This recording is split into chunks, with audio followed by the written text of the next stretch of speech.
for about the time we get, or for Easter. We got Easter coming up here, have some family coming into town, so have some salad. We'll be able to pick some kale and have quite a bit fresh from the garden. And that's the goal with it. You show up, you do the work, you get to reap the benefits. So, all right, everyone, we love you. We'll see you in another video soon. Bridget, you want to say bye-bye? Bye-bye. Bye-bye. All right, we'll see you guys. Well, hello, everyone. Bridget and I are out here in the hoop house. As you can tell by the ambient, it is raining quite strongly outside. But we're out here in the hoop house, so the rain can't stop us. Apparently, we're going to eat some Tokyo Bakana flowers. We're growing this Tokyo Bakana for seed this year. We've got maybe 30 plants here that'll add a pretty good amount of diversity. We'll be able to save those seed, and the seed from this would actually be more than enough cover crop for a winter crop through most of the beds out in the garden, if we so choose to do that. But today, we wanted to talk about new beginnings in the garden. It's springtime. Spring is here. Spring showers are going to bring those Mayflowers, obviously. But you got to get out there. You got to get started in your garden if you want to see successful gardening here. You've got to make it happen. And what were we doing yesterday, Bridget? I think we were planting something, or we were working in the garden. You know, they say that 90% of getting the task done, it might be 80%, but we'll say 90%, is showing up. So if you want to have a successful garden this year, which I know most of you do, which I would love to have a successful Tokyo Bakana crop, but we will see. Bridget may tamper that a little bit, or you might do that a little bit, but 90% showing up. So you got to show up, you got to do the work, you got to make it happen.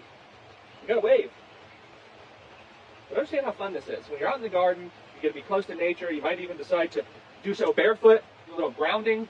I'm not so woo-woo about it, but hey, if you got nice weather, it's raining out, sometimes you just need to walk around in your shoes or in your bare feet. What are you pretending that's a neighbor? You being cordial? Hello. Hello. But gardening is fun. It can be somewhat devastating at times. It can be beyond exciting at times. And sometimes it can just be a little bit droll, especially late July, getting into August when that heat is really, really rising. And so, but the big thing is, get started early. Get that, you know, we're getting into the time where it's really starting to go. But we made a very conscious effort this year to be out and about in January, in February, and in March. And now, we're looking at April, pretty much right around the corner. You may be watching this in April.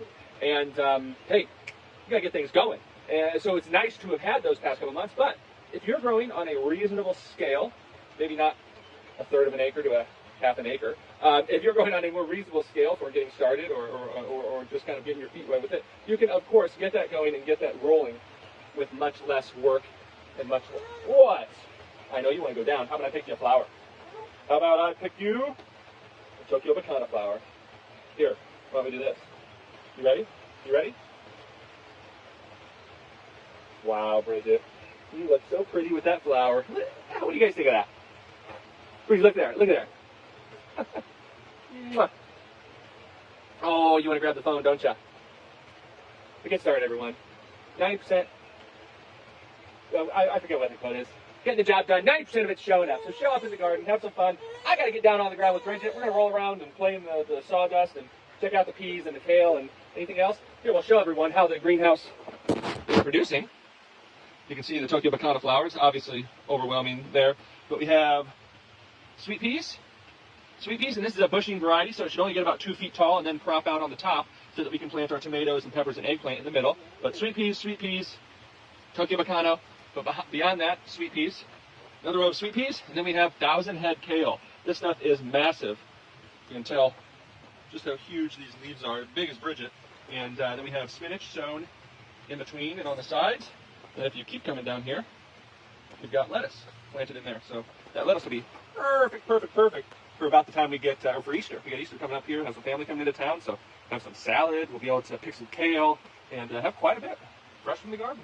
And that's the goal with it. You show up, you do the work, you get to reap the benefits. So, all right, everyone, we love you. We'll see you in another video soon. Bridget, you want to say bye-bye? Bye-bye. Bye-bye. All right, we'll see you guys.